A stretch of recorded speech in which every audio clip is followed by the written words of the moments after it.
মুর্শিদাবাদের এমন এক রাজবাড়ি যেটার অনেক তথ্য এখনো রহস্যই রয়ে গেছে, যেটার ব্যাপারে গুগলের কাছেও তেমন কোনো ইনফরমেশন নেই। অজানা রয়ে গেছে এখানকার অনেক ইতিহাস, আরো রয়েছে অনেক কিছু, যেমন কি এখানে পুকুরের মাছরা নাকি সোনার গহনা পড়ে থাকে, যেগুলো শোনা যায় সেগুলোর সবকিছুই গাইজ রিউমার্স। এগুলোর ব্যাপারে আসল তথ্য গুগলের উইকিপিডিয়াতেও নেই।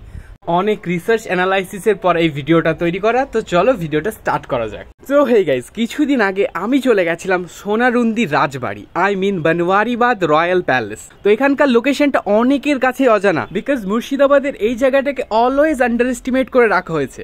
আর গাইজ একটা ইনফরমেশন দিয়ে দিই, এখানে একটা অনাথ আশ্রম রয়েছে। তো তোমরা যদি এখানে ঘুরতে আসো কখনো, প্লিজ এখানে তোমাদের ইচ্ছে মতো ডোনেট করো, তাহলে সবাই খুশি থাকতে পারবে। তো গাইজ এই হিডেন জেমটা সবসময় আন্ডাররেটেড হওয়ার কারণ হচ্ছে যে এখানে তেমন কোনো বড় ইনফ্লুয়েন্সের কখনো ভিডিওই বানায়নি, বা কোনো রিসার্চ অ্যানালাইসিস টিম এখানে কখনো গুরুত্বই দেয়নি। তাই জন্যই তো গুগলের কাছে কোনো উইকিপিডিয়া নেই। বাট এখানে যে এই পুকুরটা রয়েছে না, স্থানীয়দের মতে এখানকার যে মাছগুলো থাকে সেগুলো সোনার গহনা পড়ে থাকে, আর সেই মাছগুলোকে কেউ তোলার চেষ্টা করলে বা ধরার চেষ্টা করলে তারা সেখানেই মারা যায়।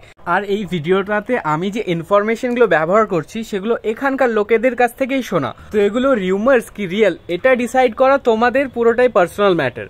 আমি আমার মতো করে শেয়ার করছি। তো ফাইনালি আমি রাজবাড়িতে এন্টার করলাম, আর গাইজ এন্টার করার পর না এখানকার যে আর্কিটেকচারগুলো এতটাই বেশি সুইটেবল লাগছিল আমার কাছে না। হিস্ট্রি আমি কখনোই পড়িনি গাইজ, মানে আমার এতটাই বিরক্ত লাগতো, বাট হিস্ট্রিক্যাল প্লেস এক্সপ্লোর করতে আমার অলওয়েজ ভালো লাগে। তো গাইজ দেখো এখানকার যে দেওয়ালগুলো রয়েছে না, এখানকার এই যে প্রাচীন আর্কিটেকচারের একটা নিদর্শন শো করে। তো সেটা দেখতে দেখতে যে তুমি কখন এটার প্রাচীন মায়াজালে আটকে পড়ে যাবে তুমি সেটা ভাবতেই পারবে না। জাস্ট মনে হবে যে এই জায়গাটা পুরো এক্সপ্লোর করি, এগুলোর ভেতরে যাই, এগুলোর ভেতরে কি কি রয়েছে সেগুলো দেখে আসি।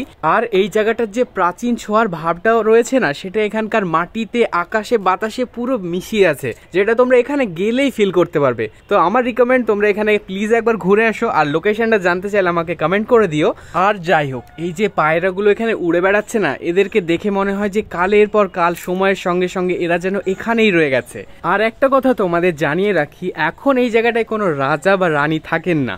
তো এই জায়গাটাকে পাহারা দেন হচ্ছে এখানকার পণ্ডিত মশাইরা, পুরোহিতরা এবং এখানকার স্থানীয়রা। হয়তো যতদিন ওরা বেঁচে থাকবেন এই জায়গাটার সঙ্গেই জুড়ে থাকবেন। আমি একটা জিনিস লক্ষ্য করেছি যে ওনারা এই রাজবাড়িটাকে মন্দিরের মতনই ভালোবাসেন, কারণ এখানে প্রবেশ করার আগে তোমাদেরকে জুতো খুলে প্রবেশ করতে হবে।